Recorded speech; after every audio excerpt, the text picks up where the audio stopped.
Mbak Titi, jadi kedaulatan rakyat, kemaslahatan umat bisa diwakili melalui pilkada tidak langsung? Ya, kalau bicara soal mekanisme, kita ini kan negara demokrasi konstitusional ya. Konstitusi itu menjadi pegangan kita. Dan kita sepakat Mahkamah Konstitusi itu the sole interpreter of our constitution. Dan dalam konteks mekanisme, Mahkamah Konstitusi sebagai penafsir konstitusi kita sudah sangat terang benderang setidaknya dalam 5 putusan menerjemahkan apa yang dimaksud demokratis. Demokratis itu adalah harus memenuhi asas langsung, umum, bebas, rahasia, jujur, dan adil sebagaimana dimaksud dalam pasal 22E ayat 1 Undang-Undang Dasar kita. Jadi kalau kita bersepakat dengan itu, maka sebenarnya tidak ada tafsir lagi soal dipilih DPRD atau dipilih rakyat. Karena konstitusi kita menghendaki dipilih oleh rakyat. Dan kita sudah punya banyak pelajaran. Upaya-upaya untuk mendistorsi konstitusi itu efeknya eskalatif. Ketidakpuasan massa, lalu kemudian protes massa, dan itu terjadi bukan hanya 1-2 kali ya. Tahun 2014 sampai Pak SBY meninggalkan legasi Perpu nomor 1 tahun 2014. Yang jadi Undang-Undang nomor 1 tahun 2015 kita pakai sampai hari ini. Lalu Agustus 2024, ketika putusan MK soal ambang batas pencalonan kepala daerah coba didistorsi oleh DPR, yang terjadi apa? Demo besar massa. Dan 2025 Agustus juga, ketika DPR mempertontonkan perilaku yang berjarak dengan apa yang menjadi aspirasi publik, juga demo besar. Apa kita mau bikin Agustus 2026 lagi?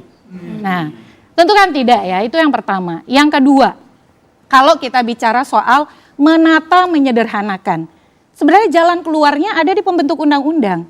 Menata dan menyederhanakannya itu sudah banyak proposalnya. Misalnya 1, aturlah dana kampanye yang transparan, akuntabel, dan kredibel. Semua mereka yang punya toolsnya kok. Yang kedua, efektifkan pengawasan. Jangan intervensi Bawaslu dan KPU-nya. Ini mau seleksi KPU Bawaslu, partai-partai ikut cawe-cawe gitu ya. Lalu hapuskan praktik mahar. Nah sekarang kita ingin mewujudkan pilkada murah melalui DPRD, tapi aktor intelektualnya menjadi pemutus dari persoalan-persoalan transaksional itu. Biaya terbesar yang diklaim itu bukan biaya kampanye. Buktinya apa? Laporan dana kampanye semua normal. Nih Pak Kiai ya, nggak ada itu biaya yang mahal di dalam laporan dana kampanye. Dicek saja laporan dana kampanye. Semua normal, bahkan di bawah rata-rata. Di mana biaya mahal itu? Uangnya ke partai kok. Lewat apa? Mahar politik.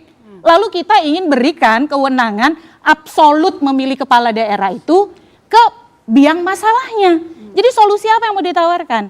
Jadi dalam konteks ini adalah penataan dan penyederhanaan yang dikehendaki itu adalah ingin merampas semua, ingin memotong semua mata rantai yang selama ini setidaknya masih jadi alat kontrol. Karena kenapa? Karena pada elit tidak bisa memastikan apa maunya dia, skenarionya dia, itu sepenuhnya yang terwujud.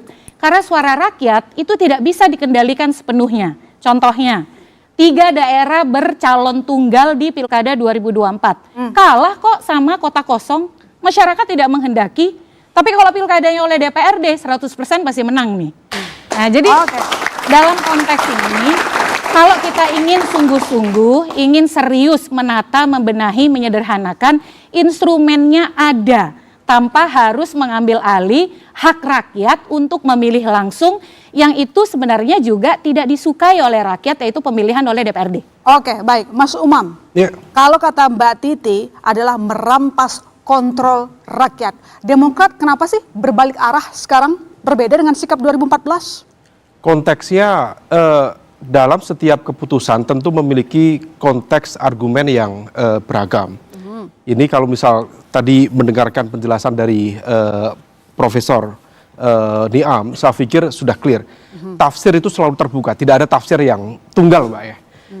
Bahkan dalam konteks putusan MK, kita juga tahu MK dalam satu titik menetapkan misalnya GR sekian kali itu terkait dengan presidential threshold, kemudian akhirnya dihilangkan. Artinya apa?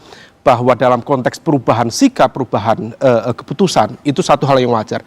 Dalam tradisi hukum Islam juga ada Pak ya, Qol Qadim dan Qol Jadid. Artinya begini, kita dalam konteks mengeluarkan Perpu di 2014, kita juga betul-betul mendengarkan aspirasi dari civil society. praktis 1 dekade pelaksanaan pilkada langsung, orientasi kita sebenarnya sama, bagaimana kemudian menghadirkan local good governance. Yang kita harapkan, secara teoritik, ini kan upaya deepening democracy. Ketika pilkada langsung dilakukan, maka harusnya secara prinsip, proses transparansi terjadi, partisipasi terjadi, kemudian policy di tingkat lokal juga mendapatkan aspirasi dari masyarakat. Tetapi kemudian perdebatan itu cukup banyak. Kalau misal tadi dilakukan oleh teman-teman di MUI misalnya, itu di 2012. Saya masih ingat betul, di 2013 ada satu jurnal dipublish oleh Cornell University. Itu perdebatan sangat sengit dari mazhab neoliberal dengan mazhab strukturalis. Tokoh-tokoh besar dalam konteks political scientist di Indonesia. Mulai dari Profesor Fedi Hadis, Richard Robinson, Jeffrey Winters, Thomas Papinski, Bill Liddell, Wala Ali Wasabi Ajmain, dan teman-temannya yang lain. Memperdebatkan salah satu basis argumennya adalah bahwa basis proses demokratisasi ini tidak linier. Bahwa proses demokratisasi yang diharapkan menghasilkan governance, tata kelola pemerintahan yang baik, ternyata juga tidak menghasilkan itu secara otomatis. Artinya apa? Dalam proses evaluasinya, saya masih ingat betul dalam proses pasca 2012, di 2014, 2015, saya mau tanya dulu Anda, dari Bung Umam. Australia, sebentar Bang, itu cukup banyak dari Flinders Asia Center dan lain sebagainya. Evaluasi termasuk dari LIPI. Desentralisasi di satu sisi kita apresiasi memang bagus, bisa menghadirkan lokal inovasi di level kebijakan publik. Tetapi di sisi lain juga memang ada bicara tentang decentralized corruption, bicara tentang konteks parochialism, bicara horizontal konflik yang alhamdulillah sekarang sudah membaik, bicara tentang konteks informal governance. Ini semua yang kemudian harus kita perbaiki. Dan kalau misal kita kembali pada basis data, saya kebetulan bawa materi data dari Kemendagri. Kemendagri selama 20 tahun terakhir memang mengkonsolidasikan data. Hasil dari evaluasinya, 20 tahun pelaksanaan desentralisasi, praktis sekitar 20%, maksimal 25% daerah yang mampu mengenerate PAD secara optimal dengan basis fiskal yang lebih besar. Artinya konteks fiskalnya kuat dibanding dengan daerah yang lain. Artinya apa? 80-75%, let's say, secara moderat, mayoritas masih ngatung kepada pemerintah pusat, TKD, transfer ke daerah. Artinya bahwa inovasi kebijakan publik di tingkat lokal ternyata belum begitu optimal. Faktornya tentu cukup beragam. SDM, kemudian konteks birokrasi lokal yang belum efektif. Saya kira salah satu problem desentralisasi itu adalah Nah, pemerintah pusat tidak mau desentralisasi di dalam konteks sesungguhnya. ini, yang kemudian perlu kita evaluasi, kita di koalisi mempercayakan kepada Pak Presiden Prabowo untuk menata ini. Proses evaluasinya seperti apa? Tentu kita buka bersama-sama. Argumentasinya sama pilkada langsung, di dalam konteks di mana ya? Bang, begini, letaknya topik kita ini tentang dalam pilkada langsung dan tidak langsung. Hubungannya sama desentralisasi itu apa ya? Bang, ini gambar besar ya. Ini tentang konteks kalau itu berikanlah argumentasi konteks besar Bung Umam. Kalau itu konteks besar Bung Umam, bisa sama-sama. Presidennya juga harus dievaluasi. Sistem presidensialisme ini harus dievaluasi. Kalau argumentasinya seperti itu, kalau argumentasinya seperti itu, kenapa saya melihat ada hidden agenda lain? Hidden agenda apa? Jangan-jangan kita mau sentralisme lagi. Kalau poinnya itu, kalau Partai Demokrat secara clear, kita tidak mengarah ke sana. Diskusi kita malam kalau Demokrat tidak setuju sentralisasi, itu berbicara. Mestinya mereka tidak setuju pemilihan poinnya yang mana ini? Poinnya yang mana ini? Diskusi kita malam hari ini adalah sebentar, supaya mengeluarkan seluruh argumentasi terbaik kita terkait pilihan pilkada langsung atau tidak langsung. Kenapa melebar jadi desentralisasi dan sentralisasi? Bang, dari sebentar, please. Dari tadi abangku yang terhormat belum menyampaikan argumentasi sedikit pun terkait bagaimana sikap Partai Demokrat tentang pilkada yang berubah dari 2014 sampai sekarang. Yang abang jelaskan panjang lebar tadi tentang bagaimana kualitas republik, penggunaan anggaran setelah desentralisasi. Kalau kemudian itu yang abang bicarakan, kenapa saya menangkap jadi berbeda? Oke, Bang. Seolah-olah mau sentralisasi kembali. Cukup Bang? Sebentar, belum. Nanti saya tentukan cukup atau tidak. Nah, setelah sentralisasi nanti kembali lagi, jangan-jangan pemilihan presiden juga nanti lewat MPR. Balik lagi gitu loh. Menurut saya begini, pertanyaan Mbak kita ini sederhana. Kenapa Demokrat berubah? Dulu Pak SBY sendiri yang keluarkan Perpu. Belum. Nah, Perpu itu Perpu itulah yang kemudian dijalankan sampai sekarang karena dia menjelma menjadi undang-undang.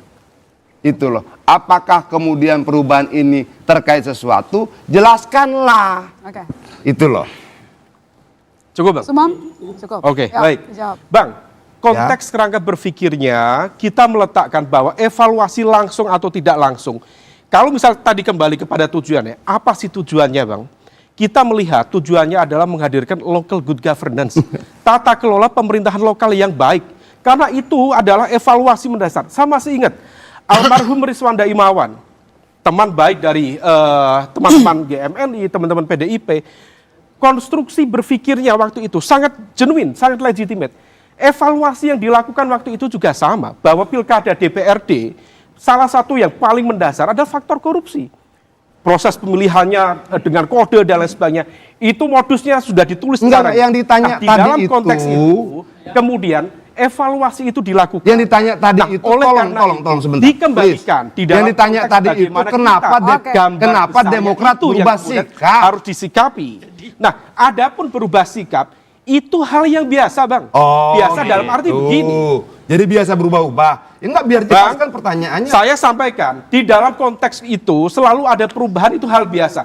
Di dalam ini ya, ada Pak Yai, ada Qaul Qadim, ada Qaul Jadid. Setiap qaul di dalam fatwa, di dalam keputusan, pasti punya konteksnya. Pertanyaan dari moderator kita tadi, kenapa berubah sikap? Di level ini, akuntabilitas kekuasaan saat ini dipegang oleh Pak Prabowo, kita percayakan Bang kepada Pak Prabowo untuk memimpin. Apakah kemudian, dan seingat Bang, Pak Prabowo kalaupun kemudian, ini kan argumen besarnya, ingin DPRD, pilkada. Saya mau tanya nih. Belum tentu loh Bang. Saya Kita mau masih tanya ingat nih. Bang, ada satu momentum di ujung 2024 Bang, ketika Pak Prabowo meyakini PPN 12%, sangat keh.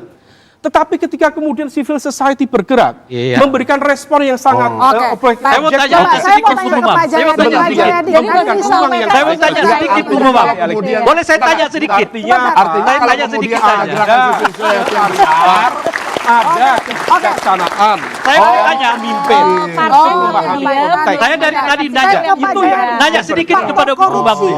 enggak, sudah jelas sebenarnya disampaikan tadi. Kalau ada gerakan besar, bisa berubah. Silakan. Oke, baik.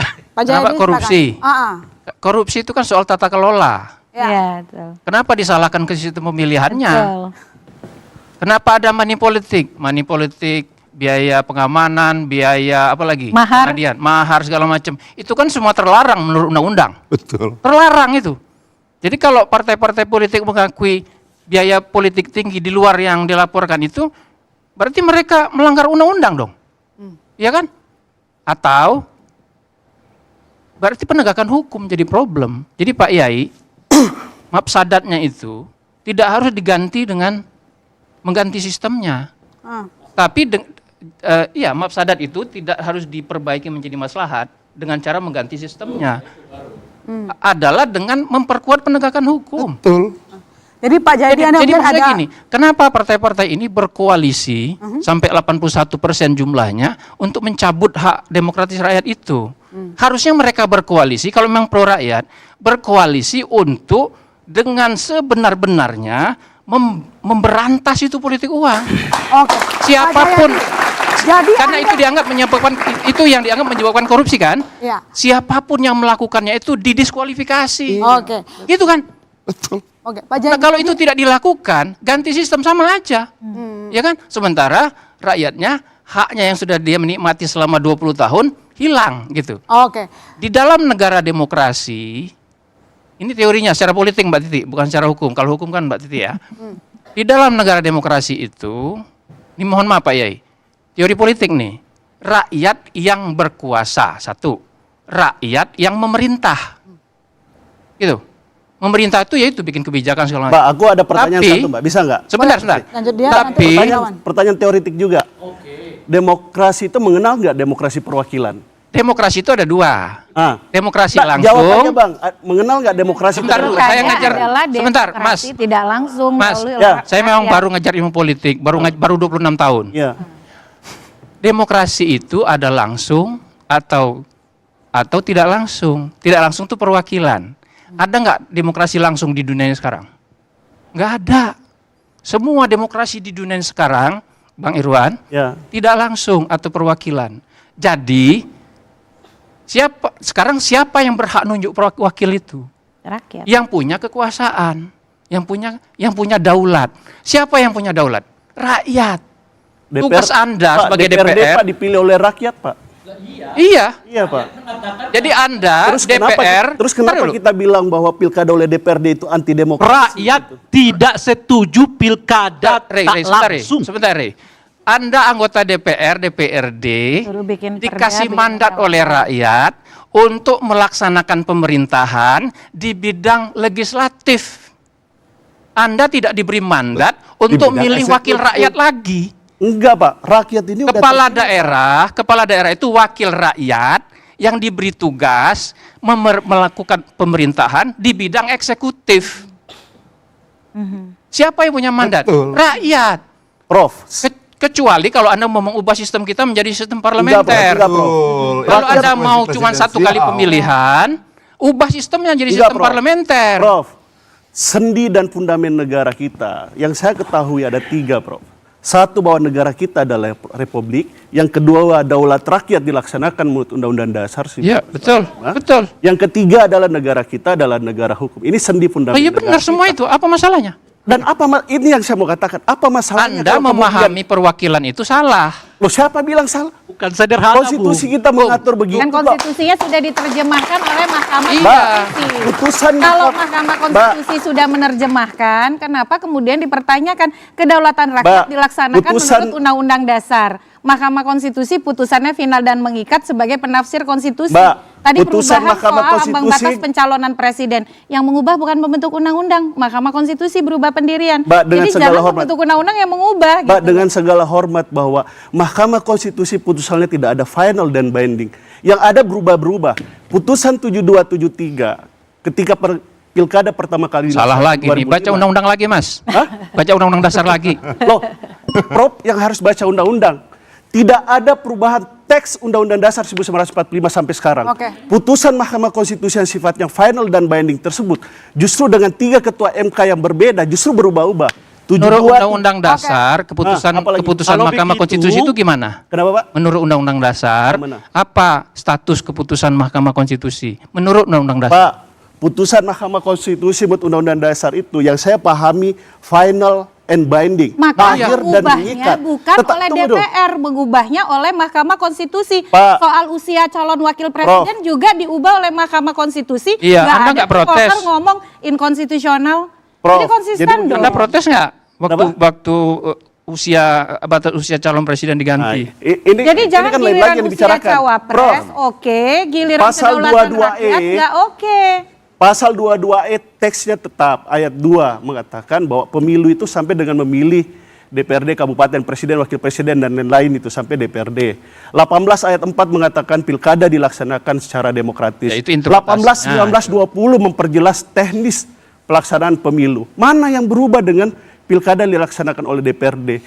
Justru putusan Mahkamah Konstitusi itu yang nggak kredibel. Yang kedua, kewenangan legislasi kita jangan dibatasi oleh boundary dan barrier yang Saya mau dilaksanakan. katakan begini, Ah, apa lagi? Anda mewakili DPR, Saya mewakili DPR dan Partai Golkar. Oke. Melekat di saya hak legislasi. mohon maaf, tolong saya ingatkan kembali Anda ya, ini bukan forum di DPR.